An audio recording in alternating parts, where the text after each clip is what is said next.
What I'm going to tell you here is not something that's come out of some ivory tower, and I'm telling you, well, in theory, it should work. I'm not going to be telling you anything here today that we don't use consistently and well and with incredible power. In normal conversation, approximately 70 to 80% of what's being said by the speaker, by the talker, is being missed by the listener. Do you know why that is? Why are people only listening to 20%? They're waiting to talk. Well, they're busy framing their response while the other person's talking. Yes, but listen to how absurd that is. They're busy thinking up a response to what the other person's saying without listening to them. So they're thinking up a response that's only going to address at most 20% of what the other person's saying. Is it a wonder that sometimes you sit in meetings and there's just no correlation with what one person says and what another person answers? So how can I liberate the other party to make sure that he's listening to me when I'm talking? The only way I can liberate him is by first making sure that he feels heard and understood and feels less compelled to have to think about his response while I'm talking. So when I start off in a negotiation, I don't start off asserting my position. I start off on the other side.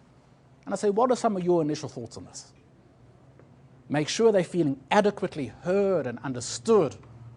And then they feel liberated. Now they're ready to hear what I'm about to say. And then I say to them, would it make sense if we shared some of our thoughts on this as well? And they're able then to listen to you more attentively. How did you feel during this interaction? I was getting some reasons, but I wasn't totally buying into all of it, but I was listening and trying to understand why this professional had failed to communicate. What could Jordan have done to have gained more buy-in and confidence from Howard? So I've got to say, if I understand you correctly, these are the things that you're concerned about and these are the things you're frustrated about. A, B, C, D. Have I understood you correctly? Is that right? I want to hear a nice, sharp, crisp, yes, that's right, you've understood me. If they say, well, yeah, that's kind of what I'm saying, it's not good enough. Too much of our business communications is getting a sense. I need to be convinced. I'm really upset. I have a presentation to do and you let me down. We have a huge client that we're dealing with, potential loss of $3 million a year in sales, and we have a presentation due in a week and we can't make that presentation.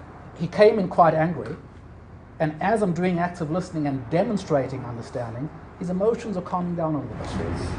Yeah. Okay? You follow? I haven't started offending yet. What I'm doing over here figuratively, I'm not sitting here, I'm moving over to his side.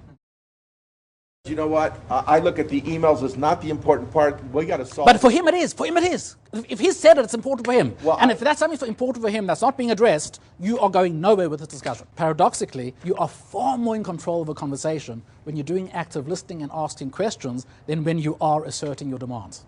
Don't think for one moment that if there are emotions in that room, that you can ignore them.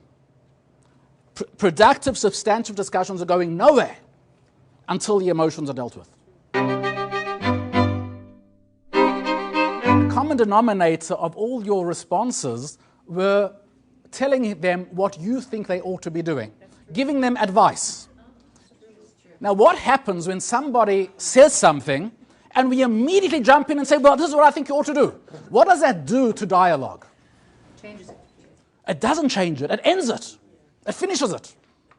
There's nothing more to discuss. It really ticks off my wife. Good, okay.